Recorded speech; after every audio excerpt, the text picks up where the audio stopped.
They did not march like men. They marched like an omen. Before the sun rose, while the world still breathed in silence, something moved in the shadows. Measured steps, iron grazing leather, a whisper not born from throats, but from discipline. No chant, no cry, only the murmur of an army carrying not just weapons, but the very weight of Rome. They said that, upon seeing them march, even the wind hesitated. And what if I told you that this legion was not merely a military force, but a living city, a machine of war and at the same time a daily ritual of survival? Today you will not simply hear about these men. You will walk among them, smell the dust, feel the weight of their packs, the restrained fear in every glance. But beware. After discovering the truth behind a Roman march, you may realize that no modern army has ever dared as much. So answer me, could you endure a single day beside them? Before we continue, if this first vision of the legion already made you feel the weight of the shield and the silence of Roman sandals, prove you would stand firm in this march. Leave your like now and subscribe to the channel, because here we don't just tell stories, we make you walk through them. And be prepared. What comes next is not for spectators, it is for survivors. Comment, I would march if you would have the courage to go until the end. Imagine looking at the horizon and not knowing where that moving colossus begins or ends. It was not simply an army, it was Rome, unfolded upon the earth, a wall of flesh, bronze, and purpose. At the front, the field kitchens still smoked with the remnants of porridge and watered wine. Behind, engineers coiled ropes, merchants traded bread for coins, and medics checked bandages as if preparing a ritual. Nothing moved without order. Every tent dismantled, every spade retrieved, every animal tied followed an invisible rhythm, rehearsed until it became instinct. And yet within that apparent calm, all knew, one mistake, one delay, one simple slip could shake a march of tens of thousands of lives. Today, you will witness how this giant moved.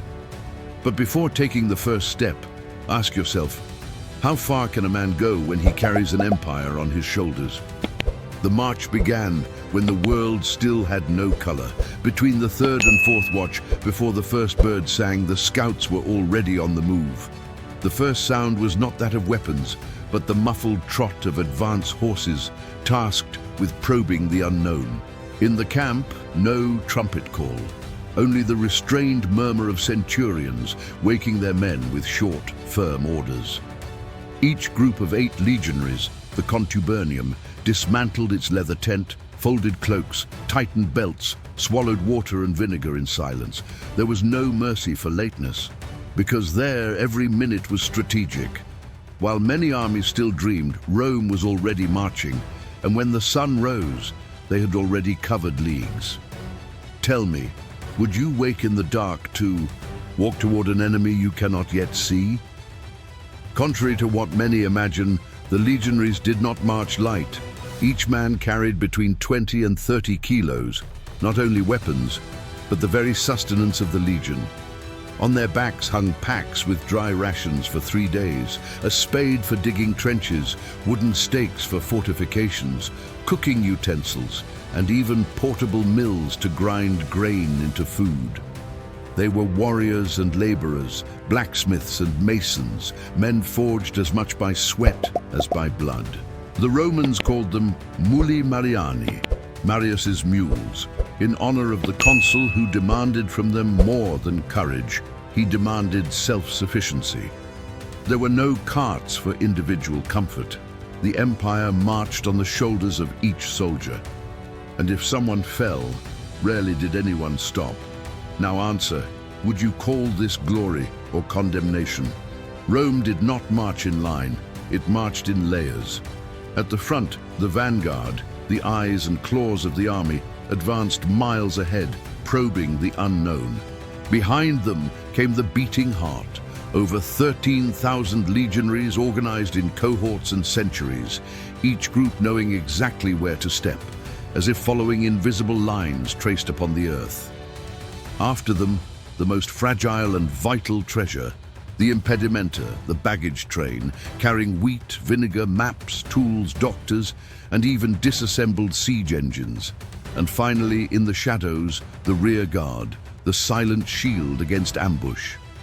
Seen from above, it was like watching a colossal beast stretching 10 kilometers down the road, capable of swallowing valleys and bending mountains. A moving wall, a city on the march. Do you still believe this was merely an army? The vanguard was not made of ordinary soldiers. They were hunters of silence, men capable of sensing ambushes before any arrow flew. Numidian cavalry, Cretan archers, Thracian warriors, foreigners to the empire, but loyal to silver and blood. They departed before dawn, moving like shadows, listening to branches, reading footprints, deciphering invisible signs along the trails. Their role was not only to open the way, but to measure the mood of the terrain and the enemy. In lands like Germania, where the forest whispers instead of showing, they might advance 3 kilometers ahead of the legion. If they disappeared, no one shouted, but all understood. Danger was near. Because without the vanguard, even Rome could be ambushed. Would you march where even footsteps leave no trace? Between the vanguard and the rear marched the main body, the backbone of Rome. There, over 13,000 legionaries advanced in absolute silence, in a narrow column of 2 or 3 men per file. Veterans held the front, setting the pace. Recruits were kept in the center, surrounded by stern eyes, and the troublesome were left at the back, where discipline could be corrected without mercy. Every century knew exactly where it belonged, as if guided by an unseen line. No step was taken out of rhythm. Along the sides, mounted messengers carried orders. In the distance, the deep sound of the cornu dictated halts or resumed march. This was not an army moving, it was a war clock where each soldier was a cog, and if one failed, the whole mechanism could collapse. Now think, what keeps a man silent for miles if not the fear of dishonor? There, among soldiers and silence, marched what kept Rome alive. The impedimenta, the baggage train, reinforced wagons, panting mules, slow oxen and weary servants transported wheat, vinegar, tools, scrolls, disassembled engines of war, and even crude medicine chests. It was the pantry, the hospital, the workshop, and the arsenal of the legion, and at the same time, the perfect target. A single mishap, a broken wheel, a dead mule, could halt the entire advance. That is why this section was guarded with lethal rigor. Veteran servants marched in. Silence, some for decades on the same routes. They were not soldiers, but Rome depended on them as much as on the gladius. If the front line collapsed, there would still be battle. But if the impedimenta fell, there would be only hunger and flight. Would you protect a sack of grain with the same fury you protect a sword?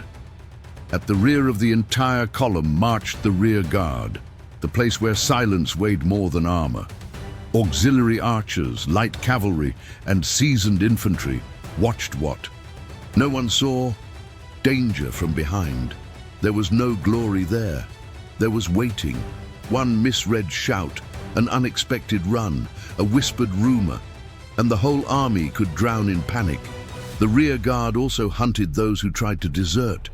Many, exhausted, believed they could vanish into forests or valleys, but Rome never forgave those who turned their backs. In certain campaigns, desertion was answered immediately with blades or stones, for there, discipline was not an order, it was a sentence. If the vanguard saw death first, the rear felt fear last, and between those two extremes, Rome marched. Could you walk knowing danger is behind you and turning back is forbidden? When the sun set and the legion finally halted, there was no rest. There was construction. Before any bread, before any fire, each man drove stakes, raised palisades, dug ditches. In less than 4 hours, an empty field became a fortified city. There were no shortcuts for those who marched with Rome. Only then came the low fires, the thick porridge, the ritual silence. From afar one might see motionless men, but within them lay constant alert. The night password was spoken in whispers. A misplaced sleep could cost a life. For in Rome, sleeping on duty was punished with stones, thrown by one's own companions. And when the last sound died among the tents, only one truth remained. Tomorrow, it would all begin again. So I ask you now, would you call this glory or submission? Would you march for honor or die for duty? If until now, this march has made you see the strength found in discipline, in pain, and in honor, then remain. This channel does not deliver mere facts. It delivers journeys, scars, courage. Everything you have heard is forged from hours of research, so you may walk beside the heroes history tried to bury. Therefore, in return, show that you value this crossing. Leave your like, subscribe, and comment, "I march with Rome." Because those who stay until the end are not spectators, they are legion. And here, no one returns home the same as they entered.